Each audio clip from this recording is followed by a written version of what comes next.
La semaine dernière, nous avons parlé de la raison pour laquelle nous devons, en tant qu'architecte, nous intéresser à l'énergie. Et si je dois résumer ce qui s'est dit, on peut dire que finalement, à chaque époque correspond des enjeux et donc une architecture qui y correspond, ou en tout cas des théories qui y correspondent. Et nous avons vu que pour faire face aux enjeux qui sont les nôtres, en gros climat, santé, biodiversité, accès aux ressources naturelles, je ne refais pas le cours, eh bien, une des possibilités qui s'offre aux architectes, c'est de concevoir d'un point de vue bioclimatique.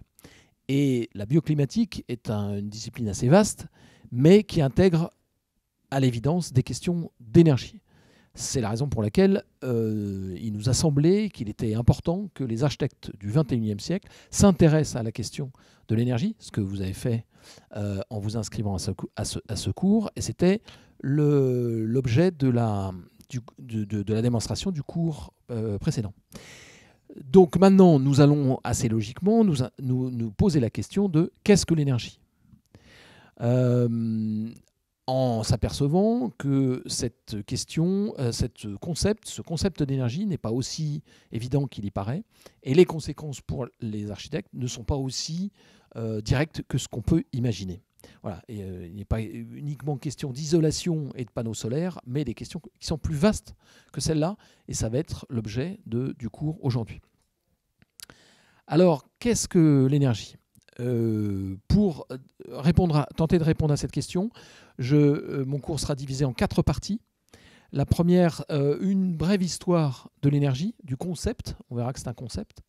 Brève histoire de l'énergie. Deuxièmement, alors simplifié, parce que je ne suis pas un pur scientifique, mais en tout cas accessible, des vues accessibles aux architectes. Deuxième partie du cours, quelques questions posées par l'énergie aux architectes. Troisième partie du cours, les techniques de l'énergie. On a dit que l'énergie, ce n'était pas seulement un concept, mais c'était aussi toute une filière industrielle et artisanale, énergie par énergie, donc des infrastructures très différentes. Et enfin, la quatrième partie du cours, c'est l'énergie et l'architecte. Vraiment la question centrée autour du métier de l'architecte. Alors, première partie du cours, l'histoire du concept de l'énergie. Pour l'introduire, je voudrais juste rappeler que nous sommes au cœur de champs d'interaction énergétique. Ça, les scientifiques le savent bien. Ils ont recensé 4 forces fondamentales dans le cosmos. La gravité, la force électromagnétique et les 2 forces nucléaires, fortes et faibles. Aujourd'hui, on en est là d'un point de vue, disons, physique, à l'échelle du cosmos. Pour les architectes, je dirais que nous pouvons aussi, et c'est l'objet du cours, considérer que nous sommes baignés dans des champs énergétiques, mais qui ne peuvent pas être présentés uniquement comme de la physique pure, et que nous devons interpréter et finalement décrire nos propres champs d'interaction, nos propres champs énergétiques. C'est l'objet du cours. Finalement, si l'architecte n'a que peu théorisé cette question de l'énergie, et on voit aujourd'hui, l'actualité nous dit combien il est nécessaire de faire cet effort de théorisation, c'est peut-être que non seulement, comme je l'ai dit la dernière fois, l'énergie est invisible et est une contrainte finalement pour un architecte, c'est que aussi peut-être que ce concept d'énergie n'est pas aussi simple et aussi clair qu'il semble l'être de prime abord. Je dirais que pour un architecte, l'énergie, c'est donc une contrainte où c'est trivialement, si je mets les 2 doigts dans la prise, je ressens physiquement cette énergie. Mais finalement, comment puis-je intégrer ce concept qui est un peu nébuleux au sein même de la conception, de ma conception architecturale. C'est d'ailleurs l'exercice que je vous ai demandé de préparer pour les 2 dernières séances. C'est donc cette dimension énergétique au sein de votre projet, et pas uniquement en parlant d'isolation et de panneaux solaires, mais de manière plus fondamentale. Alors, petit aperçu de ce qu'est l'énergie. au cours de l'histoire. Le premier, finalement, qui a, d'après mes recherches, pour être modeste, le premier qui, finalement, a théorisé l'idée d'énergie, c'est Aristote. Mais pas directement en termes d'énergie, mais plutôt en termes de force en action. C'est-à-dire que pour lui, l'énergie, alors je ne peux pas vous dire si en grec c'était traduit directement comme ça, mais en tout cas, l'idée revenait à une force en action. Alors une force en action, ça peut sembler être une chose assez évidente pour nous aujourd'hui, mais finalement c'est une chose assez, certainement, à mon avis, à son époque, un concept qui n'était pas si évident que ça. L'action, on peut le comprendre. L'action, on peut la corréler au mouvement, c'est-à-dire immobile, mobile.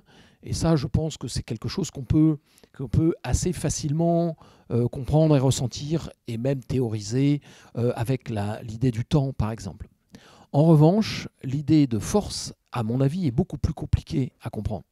C'est-à-dire que qu'est-ce que c'est une force? C'est quelque chose qui me pousse dans le dos. D'où ça vient? C'est quelque chose d'invisible. C'est quelque chose qui déclenche une action, mais pour quelle raison? Dans quelle direction? Selon quelle intensité?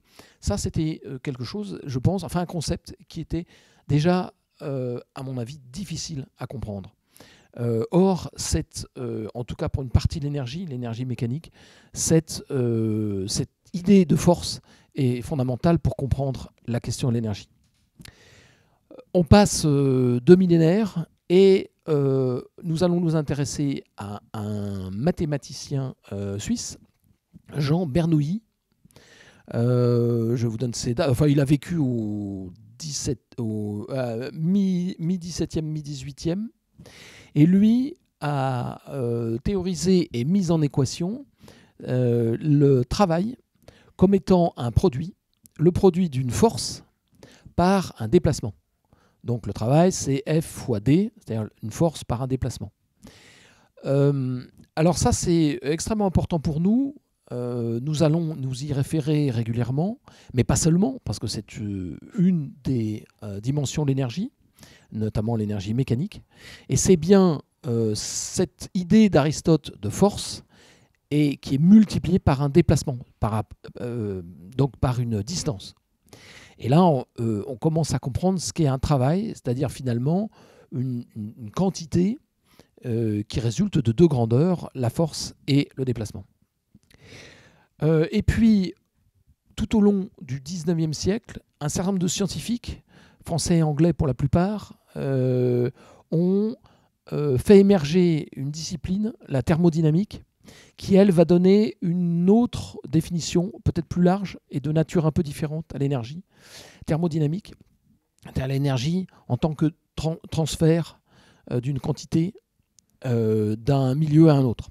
Alors, on a commencé avec Sadi Carnot, à la fin fin 18e, puis Clausius, Prescott Joule qui donnera son nom à l'unité énergétique, Helmholtz, Boltzmann et enfin Max Planck. Donc on voit au cours d'un 19e siècle élargi toute une série de scientifiques qui ont travaillé sur cette dimension énergétique, pas forcément centrés autour de cette question de l'énergie. Parfois ça peut être des questions complètement différentes, notamment liées à l'émergence de l'énergie issue de la vapeur. Donc une énergie mécanique qu'il fallait comprendre et quantifier. Et voilà, et est émergée cette partie de la physique qu'on appelle la thermodynamique. Ce qu'il en résulte, grosso modo, une chose importante pour nous, c'est que l'énergie est une grandeur qui se conserve. C'est-à-dire que quel que soit le milieu et l'état dans lequel on est, on va avoir un bilan énergétique qui sera le même d'un état à un autre. Il n'y a qu'une transformation d'une certaine quantité, notamment d'énergie, d'une énergie et l'autre. Par exemple, d'énergie mécanique en énergie électrique ou d'énergie calorifique en énergie mécanique. Voilà, ce qu'il faut comprendre, c'est que l'énergie est une grandeur qui se conserve. Ça veut dire que finalement, on parle de transformation énergétique et non pas de production énergétique.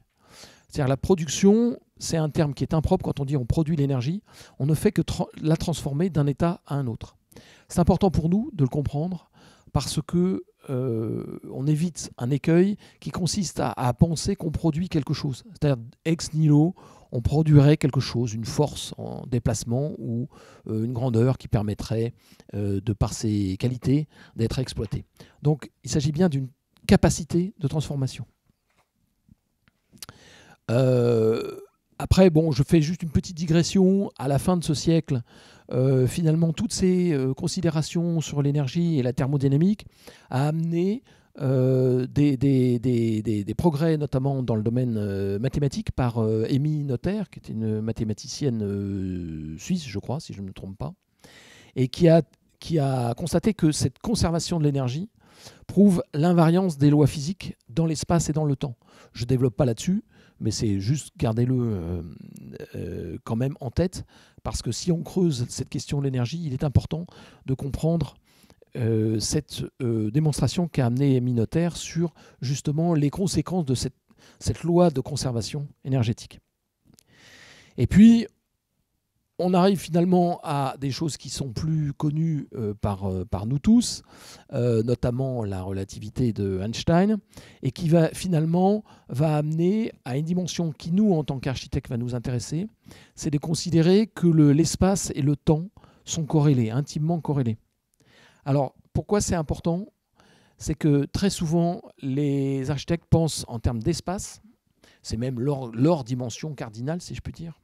Parfois en termes de temps, pour des raisons écologiques ou pour des raisons, j'allais dire, phénoménologiques, le temps qui passe, la lumière qui change, ce genre de choses, mais rarement intimement corrélées. Et c'est ça que finalement nous apporte cette première intérêt de s'intéresser à l'énergie, c'est que l'énergie va nous amener progressivement à parler vraiment en termes d'espace-temps et non pas en décorrélant la dimension de l'espace et la dimension du temps. Enfin, là aussi, les progrès de la physique nous amènent notamment par Niels Bohr à la fin du 19e, qui a, mis en évidence l'idée que sans énergie, il n'y a pas de masse. Il y a donc une corrélation intime entre l'énergie et la masse. On le sait aussi avec Einstein, la fameuse formule E égale mc2. Et là aussi, pour nous, les architectes, nous allons comprendre que nous qui mettons en œuvre des conceptions qui dessinent un espace, mais aussi qui mettent en œuvre des matériaux et donc des masses, là aussi, la corrélation qu'il peut y avoir entre l'énergie et la masse, enfin la corrélation, le lien qu'il peut y avoir entre l'énergie et la masse, va nous intéresser dans une tentative de compréhension globale, physique d'abord, et on le verra après, des dimensions qui vont au-delà de la physique, me semble-t-il, des entités que sont la masse, l'énergie et l'espace et le temps, qui sont intimement liés.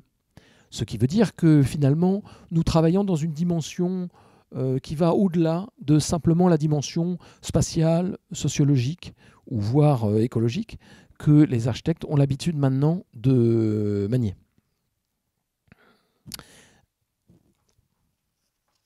Voilà pour ce petit aperçu rapide de l'historique de cette conception de l'énergie. Tout ça pour vous dire, la conclusion qu'on peut en tirer, en dehors de celle que je viens de faire, c'est que cette idée d'énergie est une idée qui n'est pas aussi évidente qu'on peut le prendre de prime abord, mais qu'elle va receler beaucoup de possibilités pour nous d'entrevoir une conception assez différente de l'architecture, notamment apte à relever les enjeux du XXIe siècle. Alors, nous allons parler maintenant de quelques fondamentaux de l'énergie qu'on a déjà commencé à évoquer. J'ai parlé de E égale à mc2, c'est-à-dire que l'énergie devient le lien entre la masse et la vitesse, c'est-à-dire le déplacement. Donc ça, c'était une première chose. La deuxième chose, c'est que pour nous, en tant qu'architectes, s'intéresser à l'énergie, c'est comprendre que finalement, le travail est un transfert ordonné d'énergie, alors que la chaleur est un transfert désordonné d'énergie. Ça veut dire quoi? Ça veut dire que notre, comment dirais-je, notre objectif en tant qu'architecte, c'est de concevoir un monde qui soit suffisamment ordonné pour qu'on puisse l'habiter. Jusque-là, je ne vous apprends rien.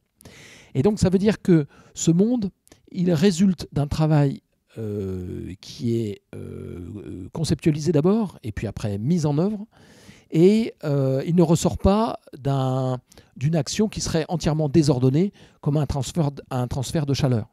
Ça veut dire que finalement, nous pourrions nous dire, le premier adage que nous pourrions nous dire, c'est moins de chaleur et plus de travail, ou plus d'ordre en quelque sorte. Et la question de l'ordre, elle est fondamentale chez un architecte, parce que quelle que soit la question qu'on a, la façon qu'on a de prendre l'architecture, il s'agit bien de mettre en œuvre un ordre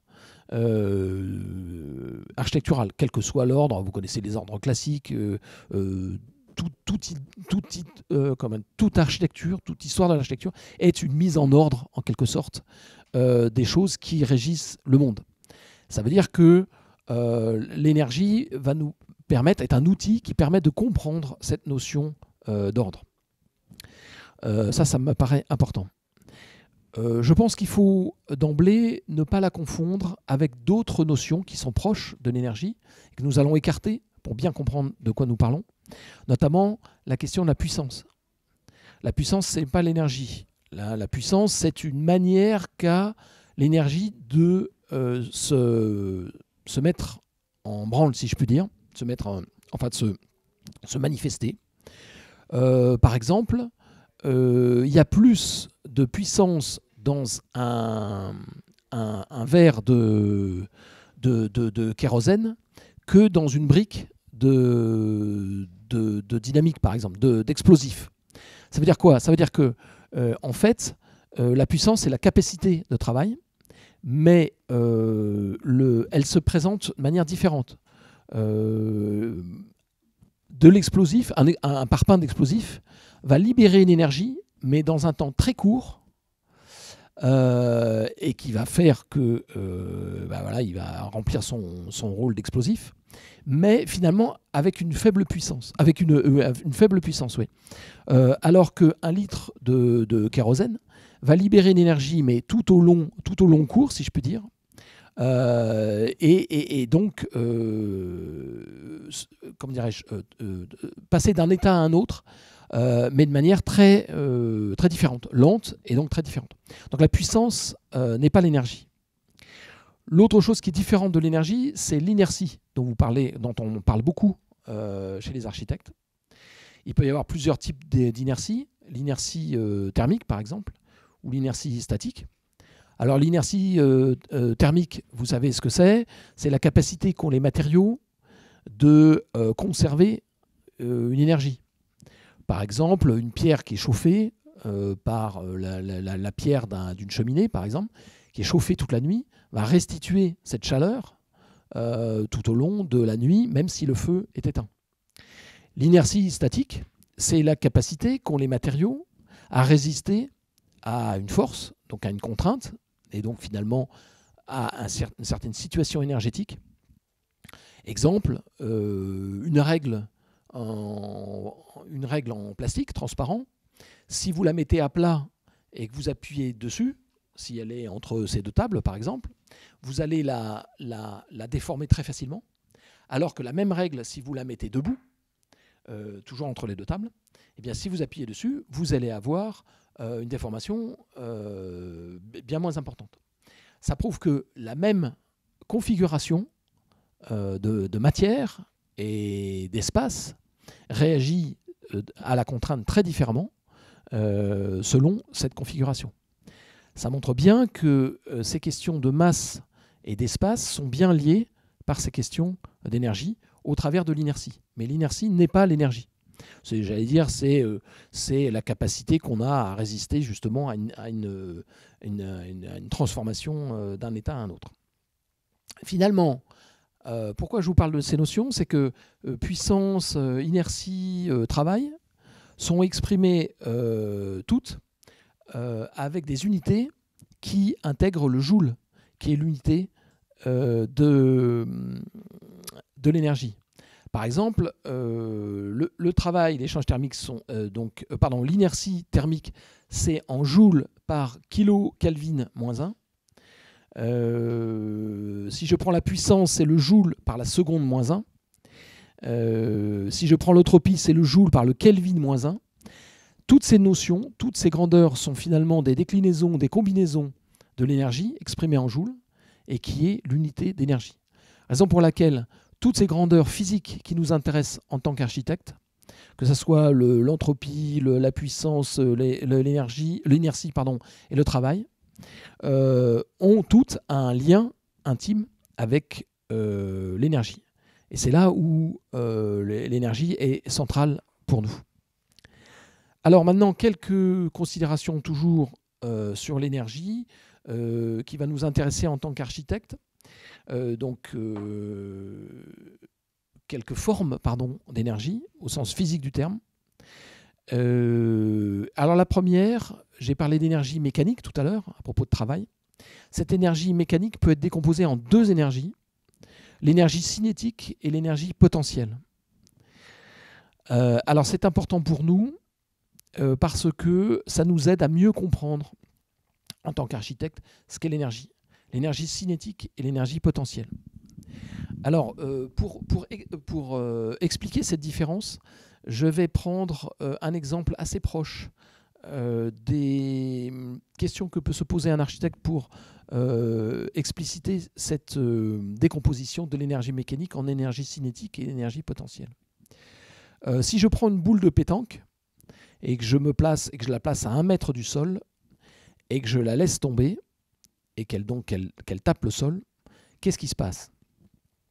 Alors au début, quand j'ai ma boule de pétanque, disons qu'elle fait 1 kg, au début, elle est à 1 mètre du sol, elle recèle une quantité d'énergie qu'on appelle potentielle, c'est-à-dire potentiellement, elle a l'énergie de 1 kg, d'une masse d'1 kg, par 1 mètre de hauteur, donc qui la sépare du sol, qui est en fait la force de gravité de notre planète.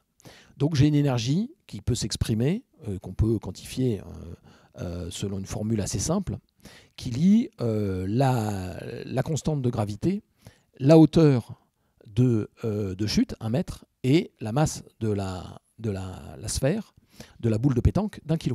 Donc mgh.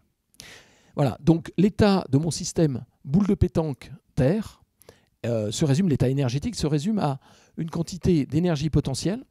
Et donc là, je suis au maximum de mon énergie potentielle par rapport à ce système, ce référent d'1 mètre de hauteur, l'énergie potentielle. Et puis quand je lâche la boule, cette énergie va progressivement se transformer en énergie cinétique, c'est-à-dire en acquérant une vitesse, cette énergie potentielle va se transformer progressivement en énergie cinétique. C'est le principe donc d'une voiture qui se déplace et qui finalement est dans un état d'énergie cinétique selon la vitesse. Alors, je mets pour le moment de côté l'énergie de dissipation qui est les frottements de l'air. Je fais ça à l'expérience dans le vide.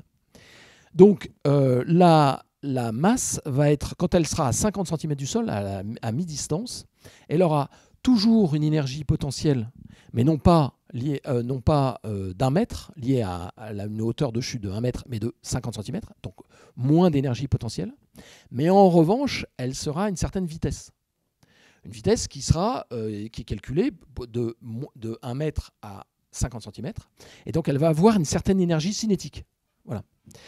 Et qui là aussi peut se quantifier avec une formule assez simple. Et donc vous aurez un état énergétique qui sera double. D'une part une énergie cinétique due à la vitesse de la boule, et d'autre part encore une énergie potentielle. Quand elle arrive sur le sol, elle chute brutalement, et là la distance de chute devient 0. Donc ça veut dire que l'énergie potentielle sera nulle, mais en revanche elle sera arrivée avec une énergie cinétique maximum, avec une vitesse maximum, et là on aura une énergie cinétique acquise par la hauteur de chute de la sphère maximum. C'est là où on voit que l'énergie, enfin quand on fait le calcul, on voit que l'énergie se conserve, c'est-à-dire qu'au départ on a une énergie potentielle à 100% et une énergie cinétique 0 puisqu'il n'y a pas de vitesse, pour arriver à une énergie cinétique maximum avec une énergie potentielle nulle puisque la hauteur de chute est devenue nulle. Donc on a bien une conservation de l'énergie, mais une transformation du type d'énergie. Donc on a toujours un bilan d'énergie mécanique égal, mais avec une proportion d'énergie potentielle et d'énergie cinétique différente. Voilà. Alors maintenant, finalement, l'équation, si on ne le fait pas dans le vide, mais dans l'air, se complexifie un peu, si on veut, puisque la sphère frottant contre l'air, eh bien, là aussi, il y a une énergie qui se transforme en énergie calorifique, c'est-à-dire que la sphère s'échauffe. Et donc, l'équation devient une équation à 3 entités avec une énergie calorifique acquise par la sphère. Donc, la sphère, si on imagine qu'elle est à une certaine température au début de l'expérience, aura une température supérieure à la fin de l'expérience, c'est-à-dire quand elle arrive sur le sol, avec une température qui s'est légèrement élevée. Voilà, c'est un exemple très simple pour dire que finalement, en tant qu'architecte, on se retrouve toujours dans un état énergétique qu'on peut décrire assez facilement, d'un point de vue, en tout cas d'un point de vue mécanique, assez facilement, en décomposant, en essayant de comprendre ce que sont ces différentes formes d'énergie. Alors, là, j'ai parlé de la transformation d'une énergie en une autre. Et l'autre opération qu'il est très important de comprendre pour un architecte, c'est que, là, j'ai parlé de transformation, et après, on peut parler de transfert d'énergie. Alors, la transformation d'énergie, c'est une énergie qui va se transformer en une autre forme d'énergie, comme je viens de l'expliquer, par exemple, potentiel en cinétique. Le transfert d'énergie, c'est une même énergie, mais qui va migrer d'un milieu à un autre. Par exemple, et ça va nous intéresser quand on va s'intéresser aux façades, par exemple, à l'enveloppe du bâtiment, c'est qu'on va avoir une certaine énergie à l'intérieur ou à l'extérieur, et qui va migrer, qui va se transférer d'un milieu à un autre. Toujours évidemment dans le sens, si je puis dire, s'agissant de l'énergie thermique, du plus chaud au plus froid. Elle va migrer au travers de la façade. Donc deux opérations importantes pour l'architecte, transformation de l'énergie et transfert d'énergie. Ce transfert aussi a été théorisé, c'est-à-dire finalement décomposé pour essayer de comprendre ces questions de transfert. Comme on a décomposé la transformation de l'énergie en potentiel cinétique et calorifique, là, les transferts d'énergie au travers de la paroi, mais tout simplement d'un milieu à un autre, peut être décomposé en 3 actions différentes. Premièrement, la conduction. Alors, la conduction, c'est le transfert d'énergie au moyen d'un contact physique. Par exemple, si je mets ma main sur un mur froid, il va y avoir un transfert d'énergie de ma main sur le mur par conduction. Voilà. On parle par exemple de plaques conduction. Ça, c'est important parce que, par exemple, un pont thermique, c'est typiquement un transfert d'énergie par contact. Ensuite, cette énergie peut être transférée par convection. Et là, cette fois-ci, c'est l'air qui va être le média qui va permettre ce transfert d'énergie d'un milieu à un autre. La convection, par exemple, si je souffle sur le creux de ma main, je vais donc avoir un transfert d'énergie de ma main à l'air au travers du souffle d'air qui donc se fait au creux de ma main. Et troisième biais de transfert d'énergie, c'est le rayonnement. Donc là, c'est le four à micro-ondes, c'est le soleil, où là, c'est le rayonnement par les ondes qui permet ce flux d'énergie. Alors, c'est le mot, je pense que le mot important pour un architecte à retenir n'est pas tellement le mot transfert, qui est un mot un peu physique, mais plutôt le flux d'énergie. C'est-à-dire, quel est ce flux d'énergie qui va finalement s'échapper à mon détriment de mon bâtiment. On verra que par une opération, là aussi, par des opérations successives, on peut passer assez facilement de cette notion vraiment physique de transfert d'énergie au calcul simplement de la résistance thermique qu'oppose un isolant à ces transferts d'énergie au travers de cette idée de flux.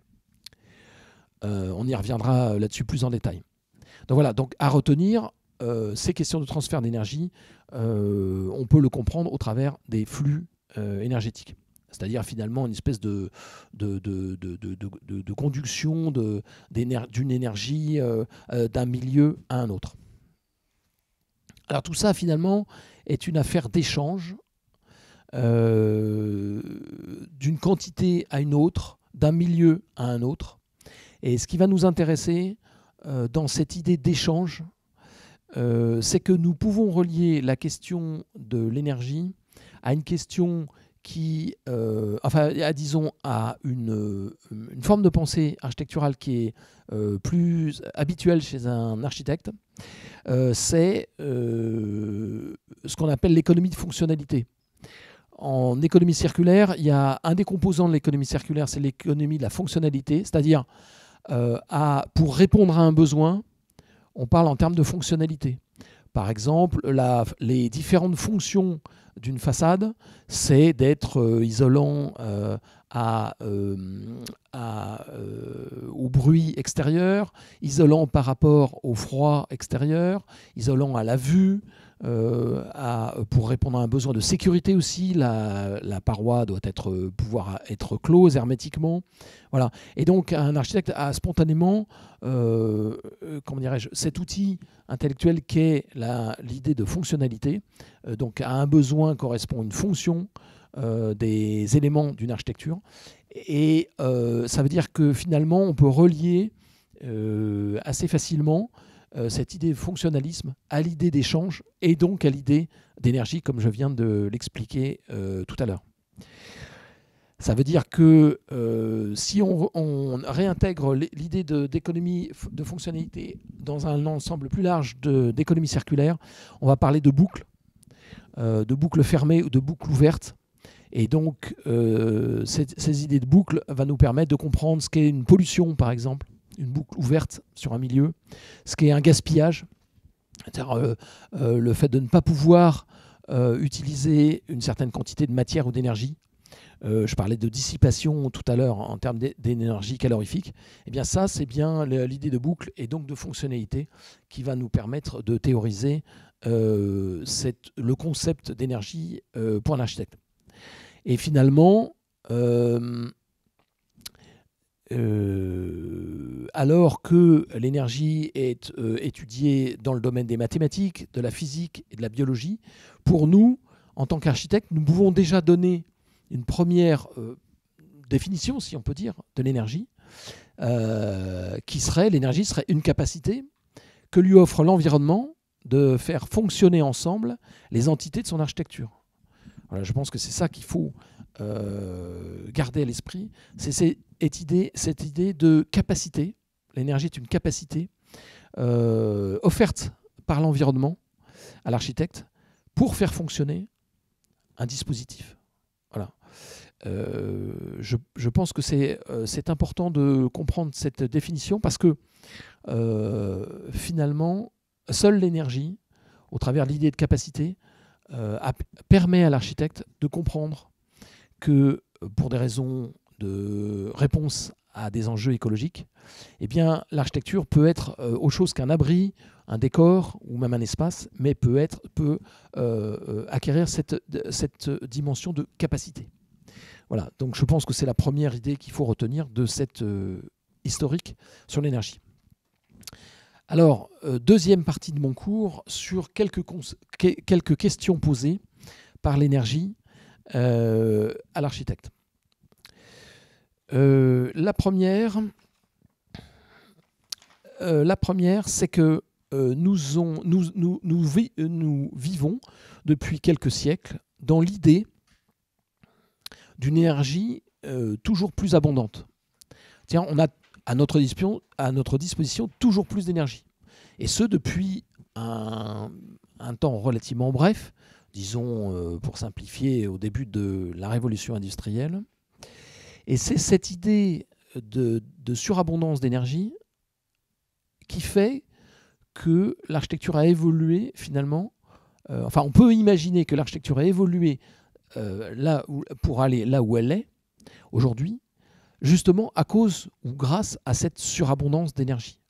Par exemple, on peut imaginer que l'architecture qui nous entoure autour de nous aurait pu être développée très très différemment s'il n'y avait pas eu cette surabondance d'énergie.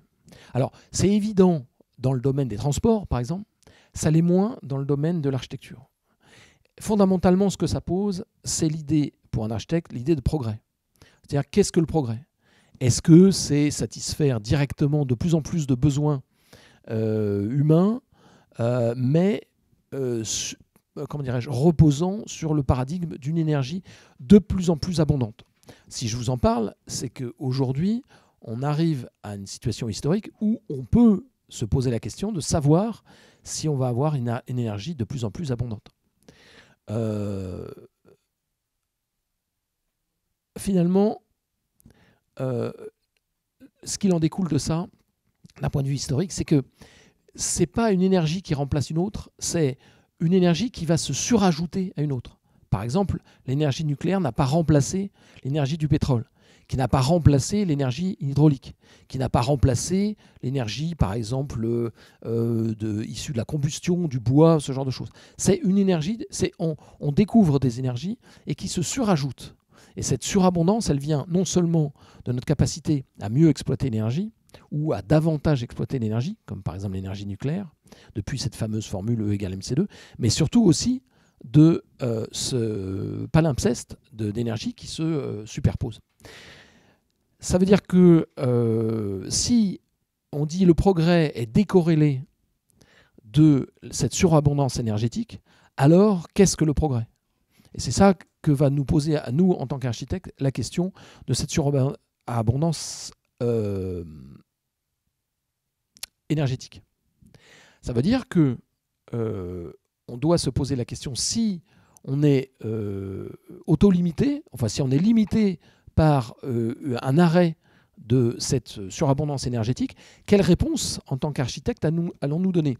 Est-ce que c'est une réponse liée à l'optimisation ou à l'autolimitation? Ou encore une troisième réponse? Alors, la réponse à l'optimisation, c'est de croire que le progrès est un progrès technique, que nous, en tant qu'architectes, nous attendons de la technologie, donc des physiciens et des industriels, de nous amener des solutions de plus en plus optimisées qui nous permettront finalement de développer le même type d'architecture, mais avec moins d'énergie, mais finalement le cadre ne change pas. Ou alors, nous devons développer une énergie, deuxième possibilité, nous devons développer une énergie qui va consommer moins d'énergie quoi qu'il arrive, c'est-à-dire s'auto-limiter, trouver d'autres solutions architecturales avec de moins en moins d'énergie, ou alors un troisième paradigme qui nous reste à définir, ce qui est l'objet du cours. Alors, il y a un philosophe qui a bien théorisé cette question, qui s'appelle Ivan Illich, I-2-L-I-C-H. C'est un philosophe qui a écrit un livre important qui s'appelle Énergie et équité. Lui, ce qui l'intéressait en tant que philosophe, c'était la question de l'énergie et de l'équité, ou des inégalités, si vous préférez. Mais finalement, ça revient au même, parce qu'il a défini trois voies, comme j'ai commencé à le décrire, trois voies différentes de sociétés qui peuvent évoluer. Soit une société hyper énergétique, et d'après lui, donc la nôtre, de plus en plus d'énergie, donc la nôtre, mais lui a immédiatement montré au travers de son texte le côté inique, j'allais dire, de cette voie-là. Mais nous, en tant qu'architectes, la conséquence d'une énergie de plus en plus abondante amène des modèles. Par exemple, le modèle de la Smart City est un modèle qui fonctionne encore sur des sociétés hyper énergétiques. Et donc, on peut se poser la question de savoir si c'est un modèle dans lequel on veut aller ou pas. C'est un modèle d'optimisation de l'énergie, mais qui requiert quand même des niveaux d'énergie très, très conséquents. La seconde possibilité, c'est, donc j'en ai parlé, c'est une société qui utiliserait des rendements de plus en plus élevés, c'est-à-dire avec la même quantité d'énergie, une optimisation maximum de cette énergie. Et donc là, on est tributaire des progrès technologiques. Exemple, les voitures électriques, c'est bien ça. Une optimisation d'une quantité d'énergie. Et puis la troisième voie, qui est ce qu'il a appelé la frugalité énergétique, c'est-à-dire moins d'énergie, ou de moins en moins d'énergie. Et là, ça amène une architecture qui est carrément, radicalement différente.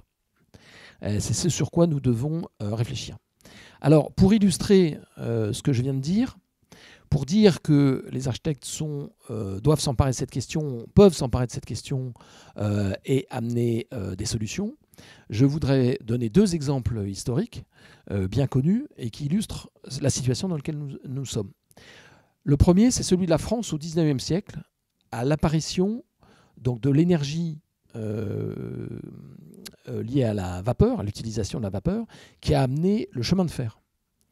Et le chemin de fer s'est développé extrêmement rapidement, disons de 1830 à 1870, on va dire comme ça, disons l'explosion du système de train-vapeur et de voies ferrées a absolument transformé en 50 ans tout le territoire français par un maillage dense. Il a transformé entièrement l'économie des territoires français.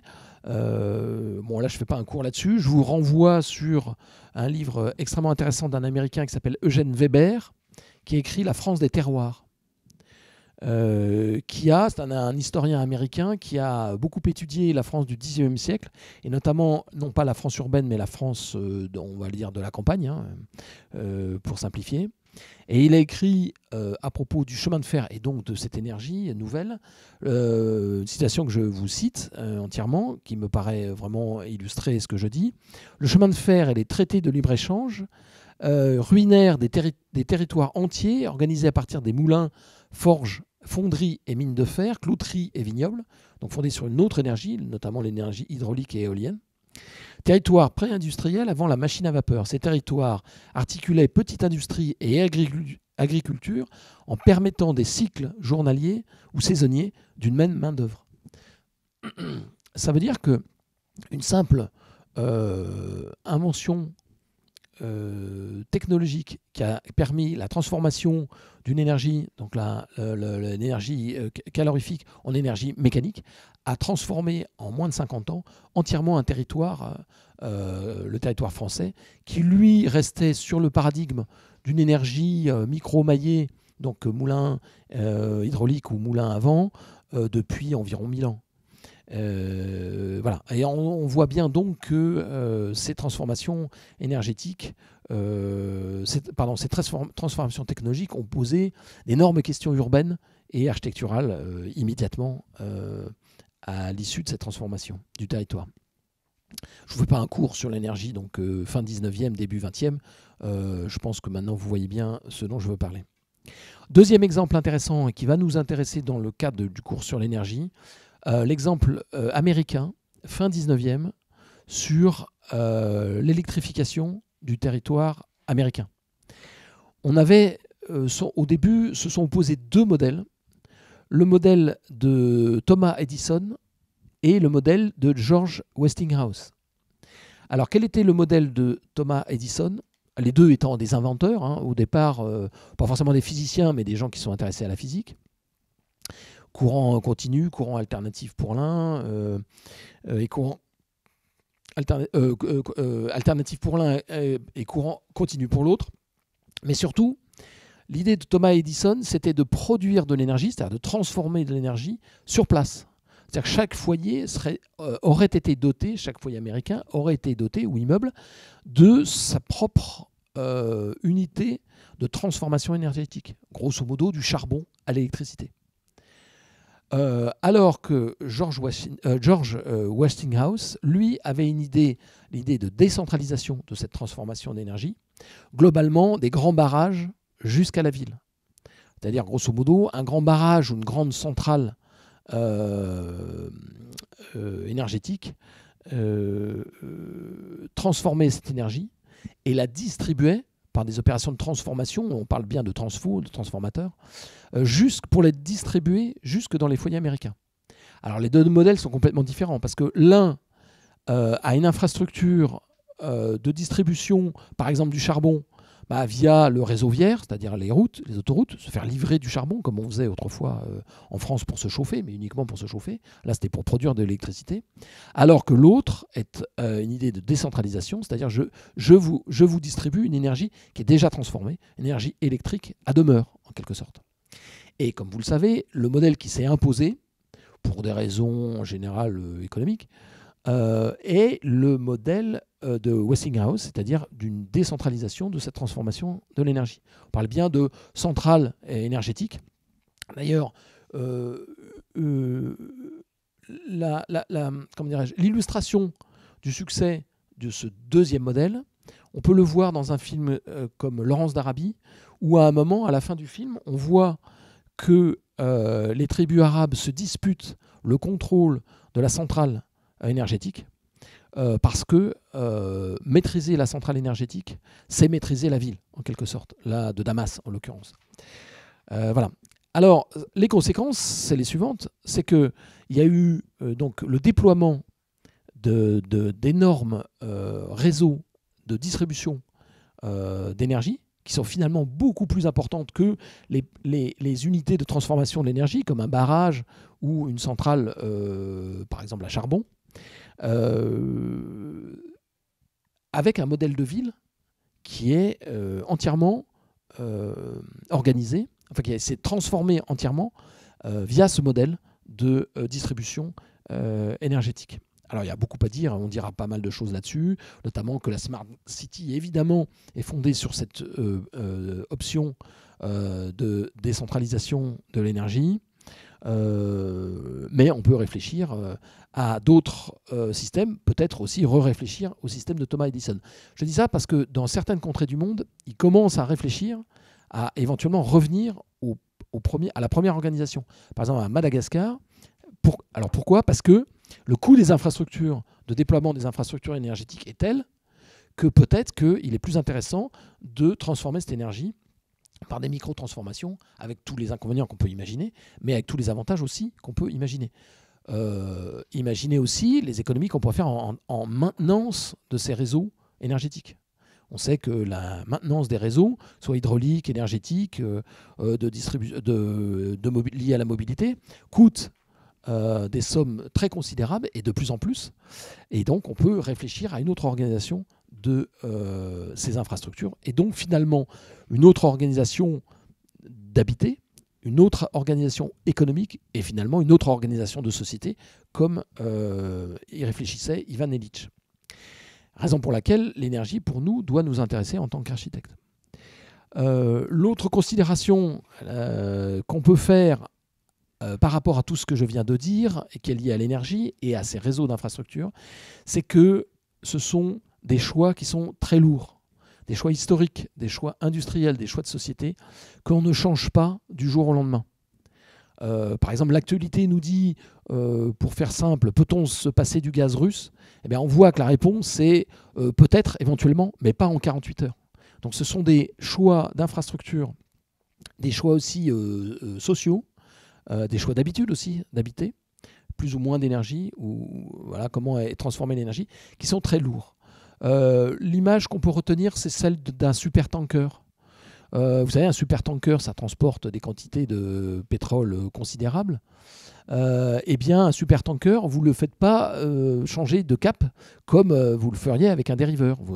C'est une inertie extrêmement importante. Eh bien, la société, avec ses choix d'infrastructure, nos sociétés modernes sont aussi face à des inerties très considérables pour pouvoir éventuellement faire des choix différents.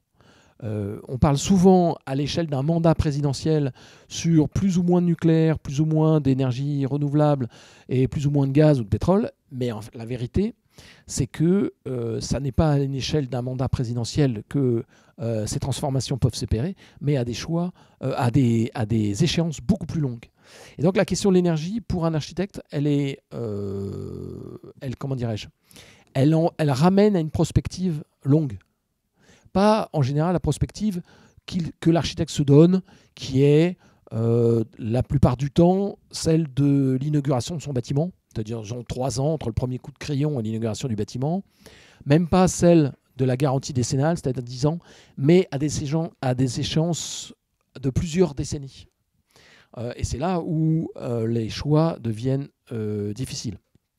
Donc on a une espèce de tension qui s'opère entre l'inertie politique, le contexte historique et les choix techniques qui sont face à nous, et des choix techniques qui relèvent aussi de l'exercice du métier.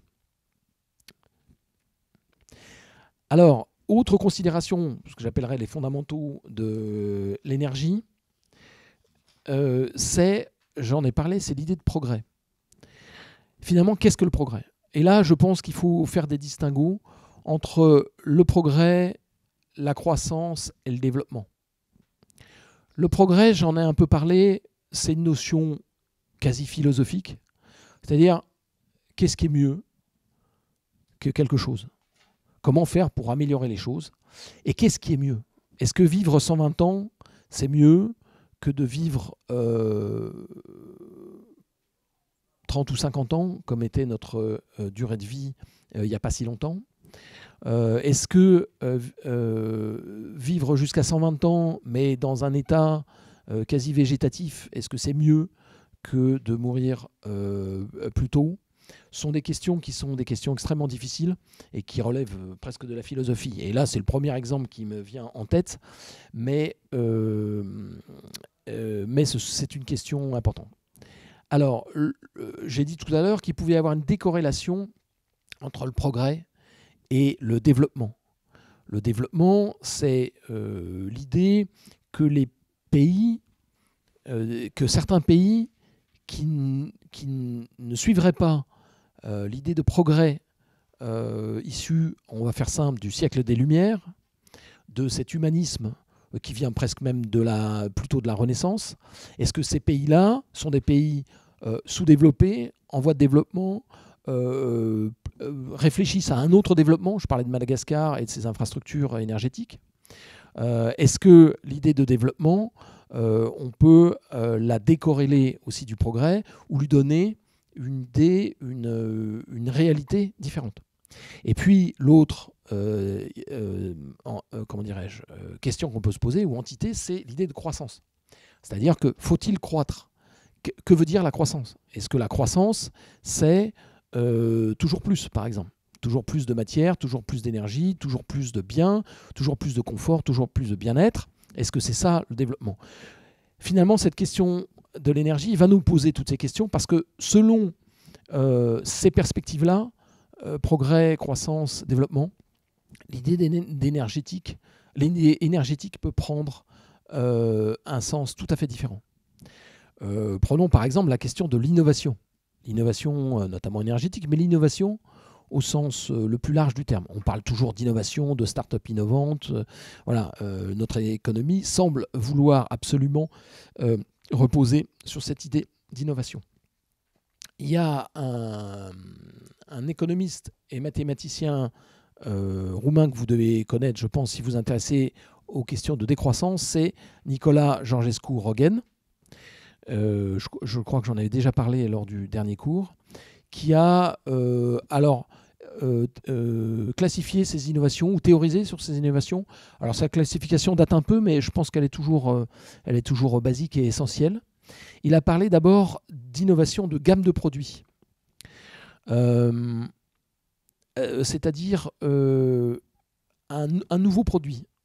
L'innovation vient du fait que le produit n'existait pas auparavant. Par exemple, il a parlé du banylon, par exemple, qui n'existait pas avant, ou l'informatique, par exemple, domestique, ça n'existait pas avant. Donc ça, c'est une innovation par l'apparition d'une technologie ou d'un produit. Et donc, il parle d'innovation de gamme de produits. Ensuite, il a parlé d'innovation d'économie, c'est-à-dire des innovations dont l'objectif était d'économiser. Par exemple, les innovations liées aux économies d'énergie, par exemple. Pour nous, cette innovation, c'est par exemple le bâtiment à énergie positive. C'est donc une innovation liée à l'économie d'énergie. Et puis, il a parlé, et là ça va nous intéresser, d'innovation de substitution. C'est-à-dire quelque chose qui va se substituer à une autre chose. Par exemple, l'imprimerie après les manuscrits manuels. Ou alors la poudre après les catapultes. Voilà, c'est quelque chose qui va remplacer une technologie. Alors c'est important de comprendre toutes ces questions d'innovation parce que quand on parle d'innovation dans le domaine de l'énergie, il faut savoir de quoi on parle. Est-ce que c'est une innovation qui va en remplacer une autre, qui va optimiser une technologie, qui va créer des nouveaux produits ou des nouveaux besoins, ou qui va économiser une certaine quantité d'énergie. Globalement, aujourd'hui, on peut dire qu'en termes d'énergie, on peut adopter la formule suivante, le bouquet est de plus en plus garni. C'est-à-dire on a de plus en plus d'énergie, avec c'est-à-dire de type d'énergie, de quantité d'énergie, d'utilisation d'énergie. On est dans une espèce de bouquet garni, quoi, de bouquet de fleurs qui est de plus en plus important. Mais tout ce que cela pose comme question, c'est la question de la complexité. C'est-à-dire que nous, en tant qu'architectes, aujourd'hui, on est face à des choix de technologies, de dispositifs qui sont de plus en plus complexes, de plus en plus, on le voit. Et on peut s'opposer la question de la maîtrise de cette complexité. Il y avait un historien toujours américain, excusez-moi des choix, mais enfin c'est ceux sur lesquels je suis tombé, qui a théorisé cette complexité d'un point de vue historique en disant, dans un ouvrage, je crois que c'était l'ouvrage sur, alors je ne l'ai plus là, je vous le retrouverai, si c'est l'effondrement des sociétés complexes. C'est un ouvrage qui date déjà de 88. Hein. Je le cite, après un certain point, les investissements croissants dans la complexité ne parviennent pas à produire des rendements croissants dans la même proportion. C'est-à-dire au bout d'un certain temps, cette complexité, elle ne sert qu'à servir la complexité et non pas le besoin auquel elle est censée faire face. Et pour illustrer son propos, il a étudié en tant qu'historien la civilisation romaine, notamment l'Empire romain. Et il a sorti une théorie qui est assez connue, qui est que l'Empire romain s'est effondré, non pas pour des raisons, alors comme d'après lui, hein, comme sont parfois avancées les questions écologiques, des questions politiques, des questions démographiques, des questions de santé, mais simplement des questions de complexité. C'est-à-dire que l'Empire devenait trop complexe et les outils qui étaient mis en œuvre pour gérer cette complexité n'ont pas permis de la gérer. Et d'après lui, l'Empire romain s'est effondré du fait de cette complexité. Et c'est là ce qui va nous intéresser, c'est que justement, avec cette idée de smart grid qui veut mettre en œuvre encore plus de complexité, est-ce que c'est les choix, est-ce que nous sommes indubitablement orientés, nous, en tant qu'architectes, dans cette direction? Prenez par exemple le compteur Linky, est un compteur dit intelligent qui est en train de remplacer en France les compteurs qui étaient à sens unique. C'est-à-dire qu'en fait, l'ancien compteur comptait votre consommation, c'est tout. Alors que le compteur Linky, il compte votre consommation, bien entendu, mais il renvoie à l'opérateur central des informations qui lui permet d'optimiser, de mieux comprendre les comportements. Un peu comme quand vous utilisez Internet, vous renvoyez des informations et qui sont utilisées pour, dans un cadre vertueux, ces informations, et donc de tenter de maîtriser cette complexité de la demande. Je dis censément vertueux parce que parfois, comme vous le savez, ça ne l'est pas toujours, notamment pour des raisons comment dirais-je, d'utilisation frauduleuse de ces données. Alors, cette complexité, est-ce que les architectes n'ont pas le devoir de la considérer finalement comme une possibilité, mais aussi comme un danger? Donc c'est une question auquel je vous laisserai réfléchir par vous-même, notamment quand on sait que certains environnementalistes pensent à de la géo-ingénierie pour résoudre un certain nombre de questions, notamment du climat. C'est-à-dire, les Chinois pensent en ce moment à changer leur climat pour faire pleuvoir, par exemple, dans certaines contrées arides. Et on voit que finalement, on s'engage dans une voie qui peut-être sembler de celle d'un démiurge, à vouloir, comment dirais-je, par l'idée de progrès, à résoudre un certain nombre de questions, et notamment nous en tant qu'architectes, si on ne se pose pas la question de l'énergie, eh bien cette question aura peut-être une réponse pour laquelle nous n'aurons absolument pas participé. Donc voilà, donc quelques questions qui sont posées fondamentalement par l'énergie. Pardonnez-moi d'être pas forcément très très clair, j'essaye d'être le plus ordonné possible dans mon propos. Voilà, mais je vais parler là de quelques questions fondamentales de l'énergie. Alors maintenant, je vous avais dit que je parlerais, que je me souvienne de ce que je vous avais annoncé. Oui.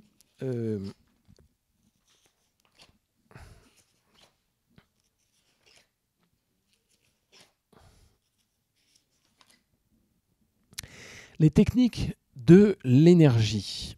Alors, là, je vais refaire un petit survol des différents types d'énergie à disposition de l'architecte, juste pour avoir quelques considérations, pour comprendre. J'ai dit la semaine dernière que en fait, ces énergies avaient des formes très différentes, supposaient des réseaux d'infrastructures, des filières, pardon, des organisations de filières différentes, des techniques différentes. Et donc, c'est une espèce de panorama très différent selon les énergies. Et il est intéressant d'en brosser rapidement un petit portrait. Alors, les techniques. Alors, nous avons, comme vous le savez, alors là, c'est archi bateau, mais bon, ça permet quand même de replacer un peu les choses. Nous avons différents types d'énergie, et notamment, nous allons commencer par les énergies fossiles, ou finalement, principalement, les énergies de stock. Énergie fossile. Alors, la première énergie qui, évidemment, est la principale, aux 2/3 de mémoire, c'est les énergies charbon, pétrole, gaz, hydrocarbures, des roches des mers. C'est-à-dire tout ce qui est pétrolifère et charbon.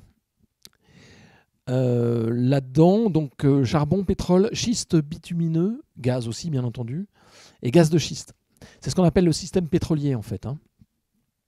On appelle ça comme ça, le système pétrolier. Alors, vous savez, là, une des premières questions qui est posée, en dehors des questions de pollution, c'est la question des réserves. Et là, il faut faire un distinguo entre les ressources et les réserves. Alors, la ressource, c'est ce qu'on suppose être à disposition. C'est-à-dire, on estime qu'en ressources, notamment de pétrole, on a un certain volume. Et les réserves, c'est celles auxquelles on a accès. Alors pourquoi je dis ça? Pourquoi on fait le distinguo? C'est que, évidemment, transformer une ressource en réserve suppose une certaine technologie. Auparavant, j'allais dire, dans certains pays, il y a 150 ans, avec une pelle et un seau, vous pouviez faire suinter du pétrole, du sable. Aujourd'hui, on en est à forer à moins 6000 avec des canalisations coudées. Donc, comme je vous l'avais dit, la question du rendement énergétique, c'est quelle quantité d'énergie il faut pour acquérir de l'énergie. Alors, selon l'importance de ça, de cette distinguo entre ressources et réserves, c'est que économiquement, c'est très différent. C'est-à-dire, globalement, si on estime qu'on a énormément de ressources, eh bien, finalement, par la loi de l'offre et la demande, on va se dire, le pic de ressources, il est très loin, puisqu'on a énormément de ressources. Mais si on ne peut pas y avoir accès facilement ou trop cher, à ce moment-là, les réserves sont faibles. Et si les réserves sont faibles, le coût financier, enfin l'estimation financière qu'on a de ce stock va augmenter et apporter des moyens supplémentaires qui vont permettre de forer plus loin et de forer plus efficacement. Et donc d'avoir accès à ces ressources. Et à ce moment-là, si on a accès à ces ressources, on fait baisser le cours. Ce qui fait qu'on a une espèce d'effet yo-yo, non seulement dans l'estimation qu'on a de ce fameux pic pétrolier, mais du coût de cette énergie. C'est une spécificité du système pétrolier qui fait que le baril varie de 20 à 140 euros, historiquement, dans les dernières décennies. Ça, c'est important parce que on pense que le coût du baril varie uniquement pour des raisons politiques. On en entend parler en ce moment avec le conflit en Ukraine, où l'essence monte énormément. Mais eh bien, l'estimation qu'on a de ces ressources et de ces réserves eh bien, fait fortement aussi varier ce cours-là. Et l'estimation du pic pétrolier. Alors c'est important parce que ça montre que l'énergie est intimement corrélée au système technologique, industriel et financier dont il dépend. Voilà, ça c'est une chose importante. Alors, vous savez aussi, bien entendu, que ce système pétrolier, ces réserves énergétiques du système pétrolier, ont un fort impact sur le changement de climat. C'est-à-dire que globalement, le changement climatique, tout le monde s'accorde à dire qu'il est très corrélé à la quantité de CO2 qu'il y a dans l'atmosphère, quantité de CO2 qui vient, on a l'habitude de le dire, pour environ un tiers de la consommation énergétique des bâtiments. Donc les autres, c'est industrie et transport, à peu près dans les mêmes proportions. Retenez cette idée du tiers. Alors en France, un peu moins à cause du nucléaire, plutôt 25% qu'un tiers. Enfin, globalement, un tiers. Donc ça donne une idée de l'importance de la question de l'énergie pour les architectes. Voilà. Et puis l'autre question, presque non pas philosophique, mais historique, qu'on pourrait se dire, c'est finalement, à exploiter toutes ces réserves-là, on va laisser, puisque ce sont des énergies non renouvelables, comme vous le savez, ou en tout cas un laps de temps qui n'a rien à voir avec la vie humaine, on va laisser, j'allais dire, le coffre vide aux générations supplémentaires. C'est-à-dire on va laisser une atmosphère remplie de CO2 et le coffre vide. Or, le futur pourrait montrer que ces ressources auraient été extrêmement utiles à d'autres utilisations que uniquement l'énergie. Donc ça, c'est une question un peu philosophique, ou en tout cas de prospective. Donc, c'est une question qui est vraiment liée à ces questions de stock. C'est pour ça que je parlais d'énergie de stock et donc au système pétrolier. Premièrement.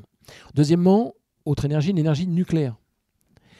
Alors, l'énergie nucléaire, là aussi, quelques considérations que vous connaissez déjà. Je ne veux pas rentrer dans le descriptif, il est dans mon livre, des filières nucléaires.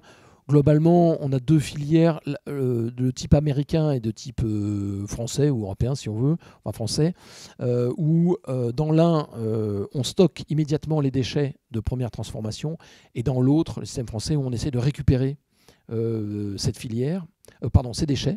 Donc on pourrait dire qu'on a une sorte d'écologie industrielle ou même d'économie circulaire à récupérer ces déchets, mais ces déchets, la dangerosité monte, s'élève au fur et à mesure. Donc on a un problème de sécurité de stockage. Alors, justement, quelques questions liées à l'énergie nucléaire. La première, la question de sécurité. Là, il y a une équation qui est bien utile à connaître par les architectes qui ne les connaissent pas en général. C'est celle qui lie le risque et le danger, alors qu'utilisent les assureurs. Alors globalement, le risque, c'est le produit du danger par l'aléa. Je m'explique. C'est un produit. Donc danger fois l'aléa. Alors le danger, prenons par exemple un déplacement en avion et un déplacement en voiture. Un déplacement en avion, alors l'avion... c'est très dangereux. C'est-à-dire, si on se scratch, en général, on en meurt, l'aviation civile. Mais l'aléa, lui, vient par l'idée de produit tempérer fortement ce danger. C'est-à-dire que le pilote est censé ne pas être ivre-mort, il est censé être formé. Vous avez une infrastructure, l'air, qui est extrêmement contrôlée, sauf intempéries météorologiques majeures, mais qui peuvent être évitées. Vous avez aussi les gens qui sont à l'intérieur de l'avion sont contrôlés. Et donc vous avez un aléa, c'est-à-dire toutes les circonstances qui sont liées à ce fameux danger, qui est très contrôlé. Donc vous avez finalement un risque qui est ce qu'il est, mais qui n'est pas j'allais dire, non pas aussi grand que le danger, mais qui n'est pas, comme on pourrait imaginer, en proportion avec le danger qui est maximum. En revanche, un déplacement en voiture, vous avez un danger qui est moindre. Vous pouvez ressortir vivant d'un accrochage avec un peu de tôle froissée. Mais en revanche, l'aléa, lui, est beaucoup plus important. Vous pouvez avoir des conducteurs ivres, vous pouvez avoir des conducteurs mal formés, vous pouvez avoir des routes mal entretenues, vous pouvez avoir une complexité aussi du trafic qui vous multiplie les possibilités d'avoir un accident. Donc vous avez un danger faible, mais un aléa important. Et donc vous avez un risque finalement qui est plus important que ce que laisserait imaginer le danger. D'où les, comment dirais-je, les politiques de sécurité routière. Donc ça pour mesurer la question, pour comprendre qu'il y a une différence entre le risque et le danger. Et dans le cas du nucléaire, c'est exactement ça. Le danger est considérable, on l'a vu avec certaines catastrophes, et on sait que les déchets nucléaires sont tout à fait mortels, mais l'aléa est supposé être contrôlé. Je dis bien supposé. Qu'est-ce qui garantit un stockage pendant des dizaines de milliers d'années? Qu'est-ce qui garantit qu'une centrale ne va pas avoir un accident? Voilà, tout ce genre de choses. Donc l'énergie nucléaire permet de bien comprendre la différence entre un risque et un danger. Je vous donne cette formule-là parce qu'elle est quand même utile pour un architecte dans certaines décisions que vous pouvez prendre. Non pas forcément énergétiques, mais sur un garde-corps, le choix d'un garde-corps, si la réglementation ne vous l'impose pas, ou de créer une situation dangereuse ou pas dangereuse. Bon, on verra que c'est en termes écologiques, c'est pas inintéressant. Ensuite, deuxième question liée à la filière nucléaire, c'est la question du démantèlement. Et là aussi, elle peut avoir un lien avec notre métier. Vous savez qu'auparavant, avant les questions d'écologie, quand on concevait, j'allais dire, comme une pyramide de Khéops, c'est-à-dire à une durée de vie non pas infinie, mais indéterminée. Ça, on ne posait pas la question de l'avenir du bâtiment. Aujourd'hui, par une analyse de cycle de vie, on se pose la question du démantèlement. Donc, comme pour les centrales nucléaires, la question du démantèlement se pose. Et peut se poser en termes budgétaires, par exemple. Il n'est pas impossible que maintenant, on demande aux architectes de budgétiser le démantèlement de leur bâtiment. Ça veut dire le capital aussi de votre bâtiment. C'est-à-dire que le bâtiment va se dégrader plus ou moins ou ressortir d'un certain capital, positif ou négatif. Ça peut donner lieu à des choix. Par exemple, si vous construisez un pont, si vous le construisez en béton, en acier ou en bois, la capacité de démantèlement et le capital que recèlent les matériaux et le dispositif du pont peut apporter un jugement de valeur différent sur votre conception et donc sur l'attractivité éventuelle de votre conception de l'ouvrage d'art. Mais c'est vrai aussi pour les bâtiments. C'est ça, c'est ça qui nous interpelle dans la question notamment des centrales nucléaires. Troisième catégorie d'énergie, les énergies renouvelables, ou dites de flux finalement. C'est-à-dire quand là, on n'a plus à faire des stocks, comme pour les énergies du système pétrolier ou l'énergie nucléaire, parce qu'il s'agit bien de stocks de matières premières, notamment d'uranium, et donc d'accès à ces stocks. Une partie des conflits mondiaux sont liés à l'accès à ces stocks. Mais là, nous avons affaire à des énergies de flux. C'est ça qui peut être finalement, en dehors du côté renouvelable, qui peut bien distinguer le type d'énergie.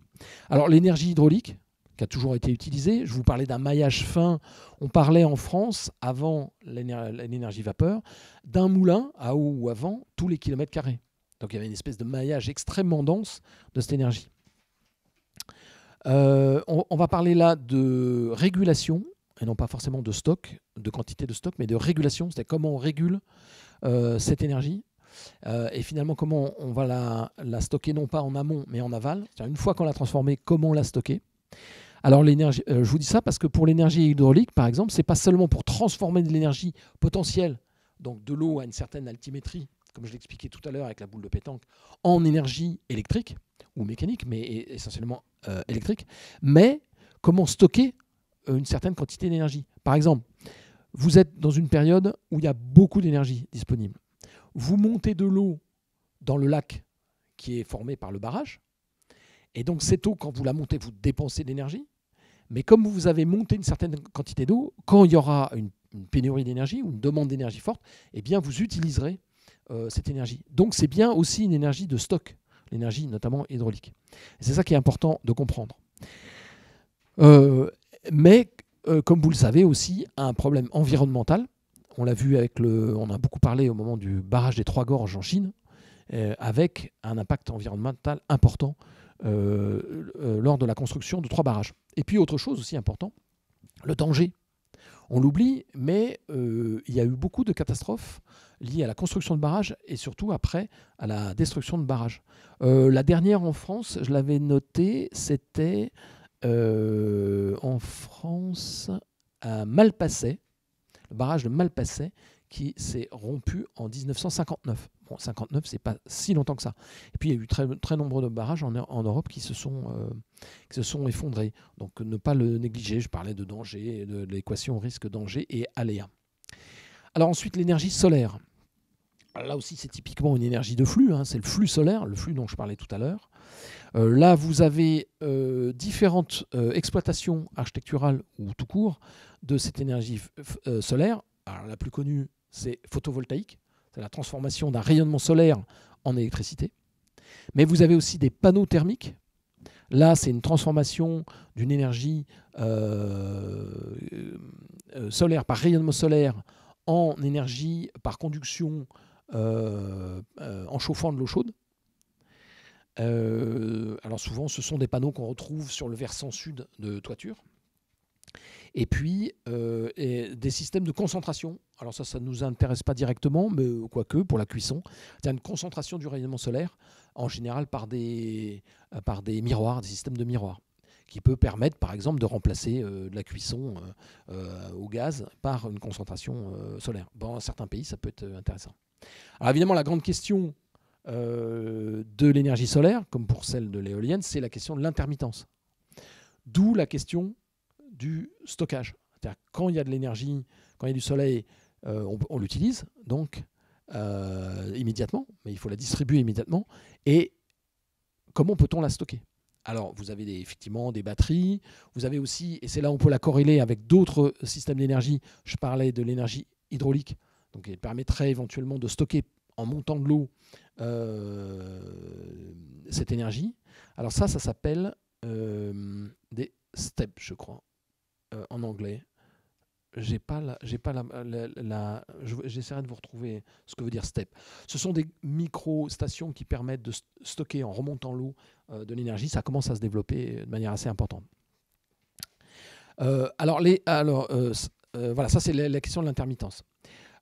Ensuite, l'énergie éolienne. Alors ça, l'équation à retenir, c'est qu'en fait, elle est proportionnelle au cube à la vitesse du vent. C'est-à-dire que plus vous avez de vent, et plus l'énergie est multipliée au cube. Raison pour laquelle les éoliennes sont hautes, parce que vous savez que plus vous montez en altitude, et plus vous avez des vitesses de vent élevées, et donc plus vous avez un rendement énergétique important. Vous avez aussi, ce qu'il faut retenir dans les énergies éoliennes, des systèmes verticaux, ça c'est de la technologie, hein, verticaux ou à axe vertical ou à axe horizontal. Ça c'est important. Et notamment dans la micro-éolienne, il y a de plus en plus se développe à axe vertical. Vous avez, comme vous le savez, de l'éolien offshore aussi, c'est-à-dire déporté, en quelque sorte. Voilà. Et puis après, vous avez tout le reste du bouquet garni. Des énergies qui peuvent être de stock ou de flux. Vous avez, alors je les liste rapidement pour qu'on s'en souvienne. Vous avez, alors après, j'allais dire dans l'ordre décroissant, la biomasse. Alors ne pas l'oublier. Et donc qui est liée aux activités agricoles. Donc là aussi, il peut y avoir des idées de développement territoriaux qui couplent la question de l'énergie à la question des ressources alimentaires. Vous avez des énergies de combustion, principalement celles du bois, mais aussi du méthane, le bioéthanol, le biokérosène, pardon. Voilà. Vous avez alors une autre type d'énergie importante, là toujours décroissant, la géothermie. La géothermie, dans certains pays, c'est essentiel. Par exemple, en Islande, la géothermie, c'est peut-être même la ressource, en termes en tout cas de chauffage, principale. Donc ça, c'est intéressant aussi, parce que celle-là, c'est une énergie renouvelable et qui n'est pas intermittente la plupart du temps. Par exemple, quand vous allez capter de l'énergie à moins 10 mètres, eh bien, vous avez toujours à disposition cette énergie.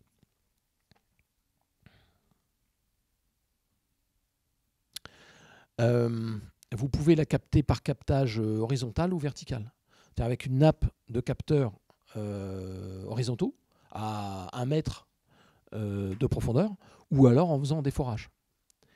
Vous avez aussi des maisons à énergie positive qui ont couplé les fondations avec ce captage géothermique.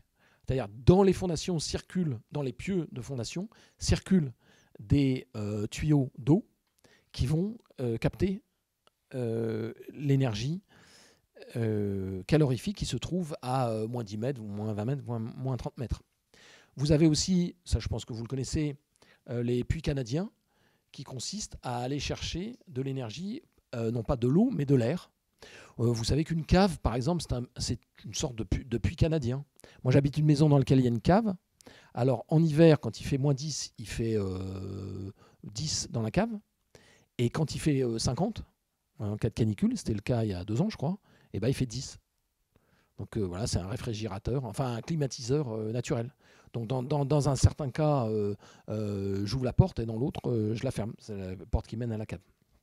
Et puis vous avez d'autres, une autre, la fin de l'énergie, enfin la fin de ce listing lié à l'énergie. On l'oublie, mais l'énergie physique, soit des humains, soit des animaux, par exemple. Des humains, par exemple, la plus connue, hélas, c'était l'énergie des esclaves.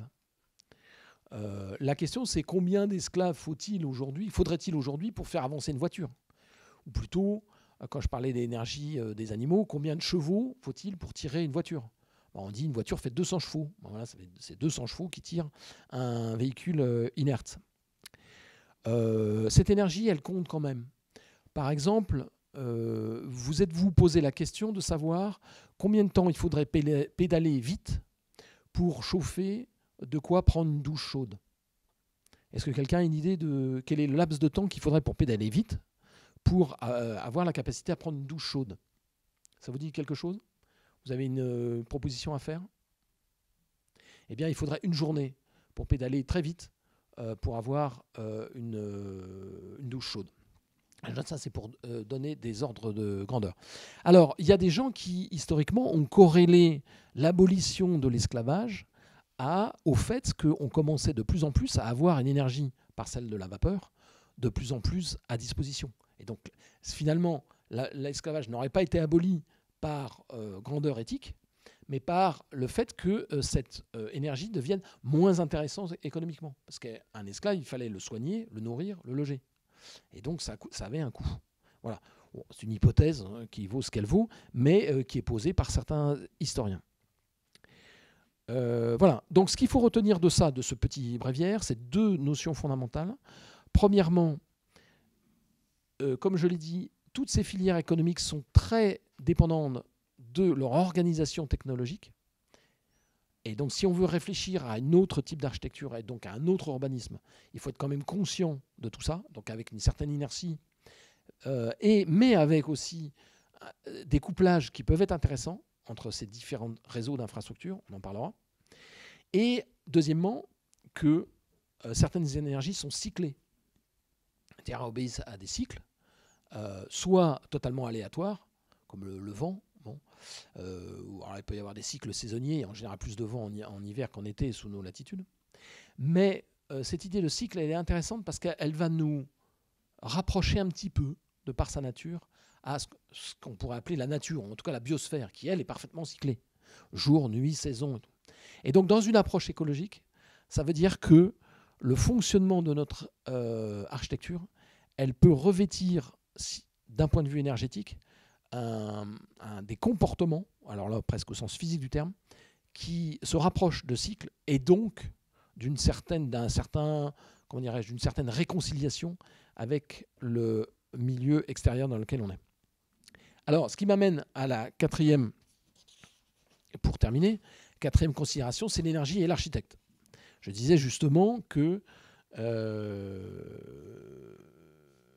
notre propos de nature profondément, nous l'espérons, écologique, nous amène à nous dire l'énergie n'est pas seulement une contrainte que je dois satisfaire parce que les besoins énergétiques ont décuplé au cours d'un siècle, mais peut-être nous en servir comme une nouvelle pensée qui nous permettrait de développer une architecture qui soit plus...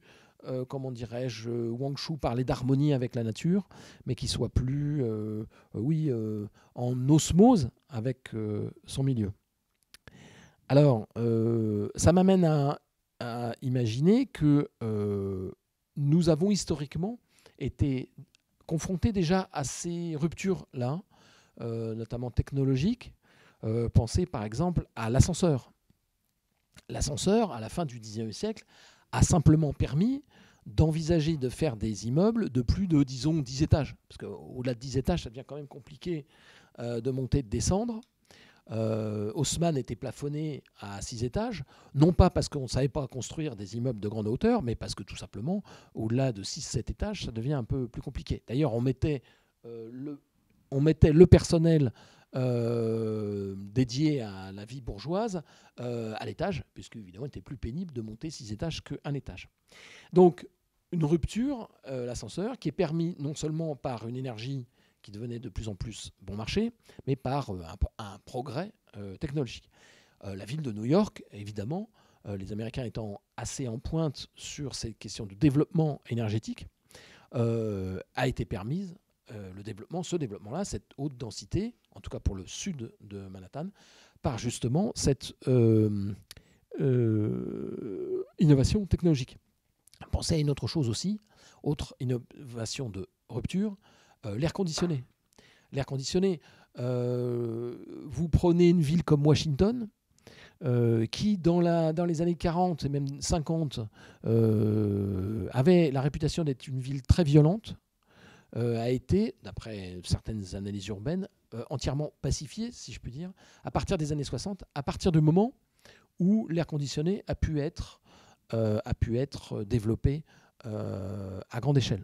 Pourquoi ? Parce que le climat de Washington en été est un climat chaud et humide et qui n'est pas forcément facile à supporter et donc qui peut donner lieu à des comportements, des comportements incivils et qui se sont pacifiés par cette idée d'air conditionné. Mais évidemment, au détriment d'une consommation énergétique assez délirante et même, j'allais dire, du renforcement de l'effet d'îlot de chaleur de la ville de Washington.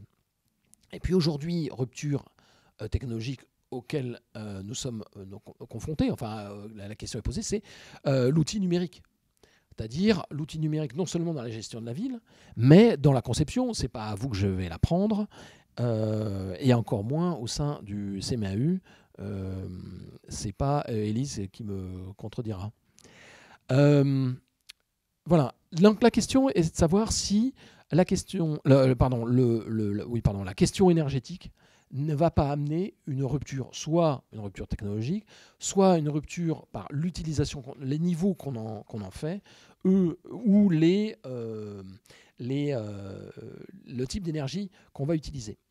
Il y a une architecte américaine qui a apporté un éclairage assez intéressant à ce sujet et qui va nous amener progressivement à penser l'architecture différemment. C'est pour ça que je vous demandais de penser vos projets en termes énergétiques de manière un peu différente. C'est Michel Addington qui, je vous la fais court, a dit finalement le bâtiment n'est pas à la bonne échelle énergétique. C'est-à-dire, soit il est trop petit pour vraiment avoir une influence sur le climat significative, soit il est trop grand par rapport à notre propre échelle. C'est-à-dire quand on sait que les transferts énergétiques se passent pour nous, en termes de confort, à aller 10 cm après notre peau, il n'y a plus de transfert d'énergie. Ça veut dire que finalement, le coin de cette pièce est chauffé inutilement ou refroidi inutilement. Si vraiment, en termes d'économie de fonctionnalité, on voulait résoudre la question du confort énergétique, on ne le ferait pas à l'échelle du bâtiment. On le ferait soit à l'échelle de la ville pour des raisons d'îlot de chaleur, soit on le ferait au niveau presque du vêtement. Et donc ça veut dire qu'il faut d'autres outils pour penser, si on pense en termes de fonctionnalité, penser ces questions de transfert et de transformation énergétique. Voilà, à l'heure de l'énergie à bon marché. Je voudrais donner juste une illustration assez simple pour illustrer ce propos qui peut radicalement changer votre manière de voir l'architecture. Ça voudrait dire ne pas éclairer la cage d'escalier, mais éclairer les marches. C'est-à-dire, ce dont vous avez besoin quand vous empruntez un escalier, ce n'est pas que l'ensemble de la cage soit éclairé, mais juste les marches pour savoir où vous mettez les pieds.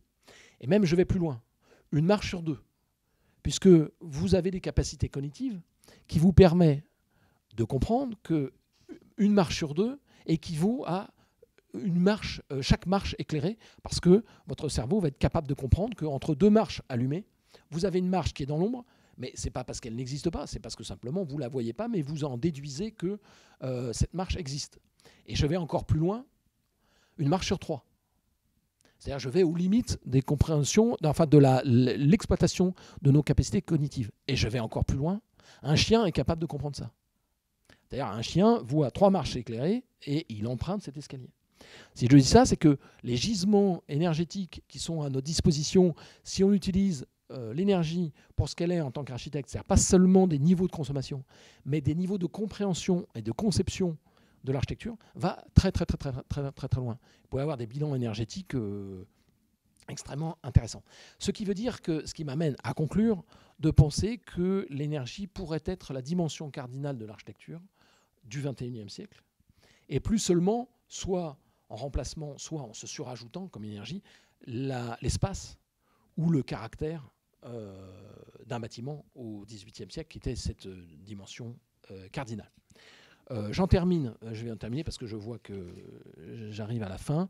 J'en termine pour je voudrais citer Umberto Eco, rappeler Umberto Eco, qui, je pense, illustre tout à fait ce propos, qui disait, dans je ne sais plus quel, le nom de la rose, bien sûr, l'architecture est l'art qui essaye le plus explicitement de reproduire dans son rythme l'ordre de l'univers appelé autrefois cosmos. Donc j'ai commencé mon cours en parlant d'ordre, d'ordonnancement, d'ordre, de transformation ordonnée, comme le travail, pour dire que finalement notre rôle à nous, c'est, j'allais dire, d'esquisser ou de proposer, si on veut, cet ordre-là, de ce lien entre l'homme et la biosphère. Voilà, ça veut dire que si on disait qu'au XVIIIe siècle, enfin si on acceptait la définition de l'abbé Laugier au XVIIIe siècle de l'architecture en tant qu'abri, aujourd'hui, la question de l'énergie repose la question qui est qu'est-ce que l'énergie ? Et c'était la question que j'avais posée au début du cours, qu'est-ce que l'énergie ? Pardon, qu'est-ce que l'architecture ? Excusez-moi. Je reprends. Si l'abbé Laugier au XVIIIe siècle avait posé la question de qu'est-ce que l'architecture en disant que l'architecture est un abri, sous-entendu un abri décoré, la question de l'énergie aujourd'hui nous repose la question à nous en tant qu'architectes en disant au XXIe siècle, qu'est-ce que l'architecture ? C'était la question que je posais au début du cours, était qu'est-ce que l'énergie ? J'ai tenté donc de corréler énergie et architecture. Voilà, je vous remercie. Avez-vous des questions ? Pas de questions ?